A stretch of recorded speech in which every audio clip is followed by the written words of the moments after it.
नमस्कार मित्रों, सभी लोगों को प्रणाम। पहला आगे की रामायण की कथा भी सुनाऊंगी चौपाइयों सहित। सिर पर सुंदर चौकोनी टोपी है, काले काले घुंघराले बाल हैं। दोनों भाइयों के नख से चोटी तक सब अंग सुंदर शोभा बनाते वाले हैं। दोनों राजपुत्र नगर देखने आए हैं। जब यह समाचार पूर्ववासियों ने पाया तब घर का काम छोड़कर सब ऐसे दौड़े मानो कंगालों की दौलत लुटाई जा रही है। दोनों भाइयों को स्वभाव से ही सुंदर देखकर नेत्रों का फल पाकर लोग सुखी होने लगे। स्त्रियां झरोकों से श्री रामचंद्र जी के रूप को देखकर मोहित हो रही हैं। वे आपस में प्रेम से बातें कर रही हैं। हे सखी, इन्होंने करोड़ों कामदेवों की शोभा को जीत लिया है। देवता, मनुष्य, राक्षस, नाग और मुनि, इनमें कहीं भी ऐसी सुंदरता नहीं सुनी है। विष्णु की 4 भुजाएं हैं, ब्रह्मा के 4 मुख हैं, शिव जी का विकट भेष और उनके 5 मुख हैं। हे सखी, और कौन ऐसा देवता संसार में है जिसके इनकी छवि की उपमा की जाए। इनकी किशोर अवस्था है, ये शोभा के घर और श्याम गौरवर्ण सुख के स्थान है। इन दोनों के अंग अंग पर करोड़ों कामदेव नौछावर करने चाहिए। कहो सखी, ऐसा कौन देहधारी है जो इस रूप का दर्शन कर मोहित न हो जाए। कोई दूसरी सखी प्रेम से कोमल वाणी बोली, हे चतुर सखी, मैंने सुना है सो सुनो। ये दोनों महाराज दशरथ के पुत्र हैं, राजहंसों की सी सुंदर जोड़ी है।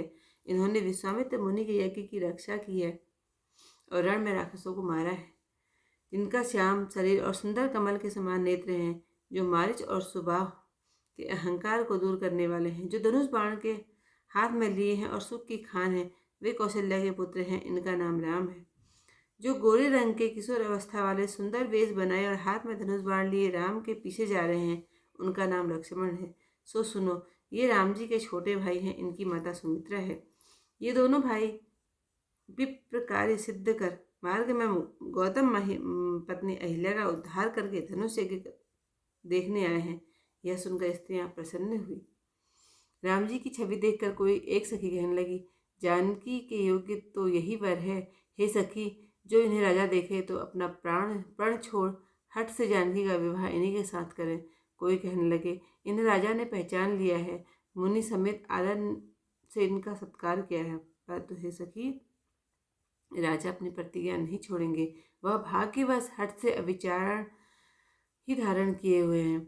कोई नहीं, कोई मिली कोई बोली, यदि विधाता अच्छा है और सुना जाता है कि वह सबको उचित फल देता है तो सीता जी को यही वर मिलेगा। हे सखी, इसमें संदेह नहीं। जो भाग्यवश ऐसा संयोग बन जाए तो सब लोग कृतार्थ हो जाएं। हे सखी, हमें इसी से बड़ी आतुरता है कि ये कभी इसी नाते यहाँ आवेंगे। सुनो सखी, नहीं तो हमको इनका दुर्लभ दर्शन है। यह संयोग होगा जब हमारे पुनर्जन्म के बहुत से पुण्य हों। दूसरी ने कहा, हे सखी, तुमने ठीक कहा, यह विवाह सभी के लिए बहुत हितकारी है। कोई कहने लगी, शंकर जी का धनुष कठोर है और ये सांवले राजकुमार कोमल और किशोर अवस्था में है। हे सयानी, यही बड़ी दुविधा की बात है। यह सुनकर अन्य स्त्री कोमल वाणी से कहने लगी, हे सखी, कोई कोई इनके संबंध में ऐसा कहते हैं कि ये देखने में तो छोटे हैं परंतु इनका प्रभाव बहुत बड़ा है। जिनके चरणों की रस धूल घोर पाप करने वाली अहिल्या तर गई, वह क्या धनुष तोड़े बिना रहेंगे। ऐसा विश्वास भूल करके भी नहीं छोड़ना। जिस ब्रह्मा ने सीता जी को संवार कर बनाया है, उसी ने विचार कर यह श्याम सुंदर दुल्हा भी रचा है। यह वचन सुनकर सब स्त्रियां प्रसन्न हुई और मीठी वाणी से कहने लगी कि ऐसा ही होगा। सुमुखी सुनैनी स्त्रियों के झुंड में मन में प्रसन्न हो फूल बरसाते थे। जहाँ जहाँ दोनों भाई जाते थे वहाँ वहाँ परम आनंद छाता था। फिर दोनों भाई जनकपुर के पूर्व की ओर गए, जहाँ धनुष यज्ञ का स्थान बना हुआ था। उसके बीच में वह बहुत लंबा चौड़ा धनुष ढालू आंगन बना था, जिस पर सुंदर स्वच्छ वेदी रचाई गई थी। चारों ओर सोने के सिंहासन राजाओं के बैठने के लिए बने थे। उनके पीछे पास ही चारों ओर दूसरे मंच मंडलाकार बने थे। वह कुछ ऊंचे सब प्रकार के सुंदर थे। जहाँ नगरवासी बैठेंगे उन्हीं के पास बड़े विशाल सुहावने सुंदर स्थान रंग बिरंगे बने थे, जहाँ स्त्रियां अपने अपने कुल के अनुसार यथा योग्य बैठकर देखेंगी। नगर के बालक मधुर वचन बोलकर आनंद सहित प्रभु को रंग भूमि की रचना दिखा रहे थे।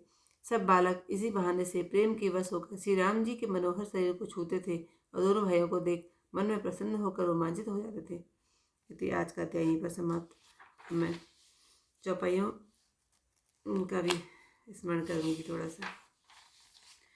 देखन नगर भूप सुत आए, समाचार पुरवास न पाए, धाये धाम काम सब त्यागी, मनहु रंक निधि लूटन लागी, निरख सहज सुंदर दो भाई, होई सुखी लोचन भल भाई।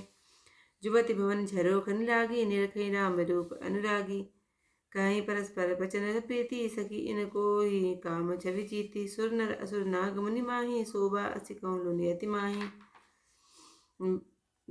विष्णुचारी भुज विधि मुखचारी, विकट वेश मुख पंचपुरारी, अमर देव असको नाही, यह छवि सखी पट तरिय जाई, वय किशोर सुषमा सदना, श्याम गौर सुखधाम, अंग अंग करवाई कोई कोटि कोटि सत काम, कहूँ सखी असको तनधारी, जो नमो यह रूप निहारी, कोस प्रेम बोली मृदुबानी, सुनी सो सुनहु सयानी, ए दो दशरथ के कल लोटा, बाल मराठ निके कल जोटा, मुनि कौशिक मख के रखवारे, जिन जिन रन अजर निशाचर मारे, श्याम गात कल कंज विलोचन, जो मारी सुमुद मधुरोचन, कौशल्या सुत जो सुखवानी, राम राम धनु सायक पानी, गौर किशोर वेशु वर काछे, कर सर चाप राम के पाछे, लक्ष्मण नाम राम लघु भ्राता, सुनि सके आसु सुमित्रा माता, विप्रकाजु करिबंध दो, मग मुनि वधु उधारी, आए देखन चाप मखा, सुनि हर्षि सब नारी, देखी राम छवि को एक गाई, जोग जानकी एक वर आई, जो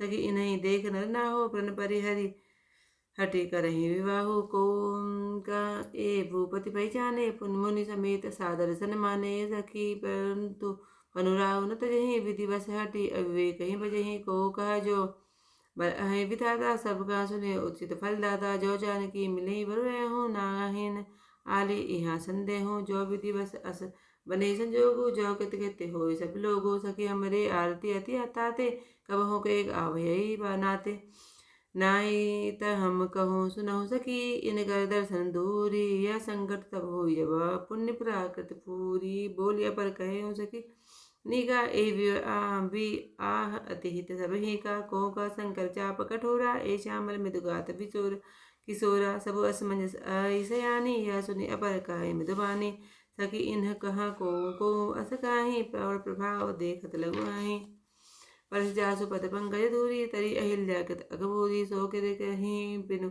शिव तनु तोरे, यह प्रतीत परिहरि न मोरे, जय विरंचि रचि सिय संवारी, ते श्यामल वरु जचि बिचारी, तास बचन सुने सब हर्षानी, ऐसे होई हो कहे मृदुबानी, ही हर्षई वर्षई सुमना, सुमुख विसलोचन वृंद, जाय जहाँ जहाँ बंद दो, तह तह ब्रह्मानंद, पूर्व दिशि गे दो भाई, जहाँ दस मुख धन मुख हित भूमि बनाई, अति विस्तार जाचु चारु गचरारी, विमल वेदिका रुजय सवारी, चहुगे दिशि कंचन मंच विशाला, रचे जहाँ बैठे महिपाला, तही पाछे समीप चौपासा, अपर मंच मंडली विलासा, कछु ऊंच सभात सुहाई, बैठे नगर लोक जहाँ जाए, तिन्ह के निकट विशाल सुहावे, धवल धाम बहुवन बनाए, जहाँ बैठे देखे सब नारी, तथा जोग निज कुल अनुहारी, पुर बालक कही कही मृदु बचना, सादर प्रभु विद्या वही रचना, सबसे सुरहि मिस प्रेम वसा, परस मनु हर गाता, तन पुल कहीं अति हर सुहिया, देख देख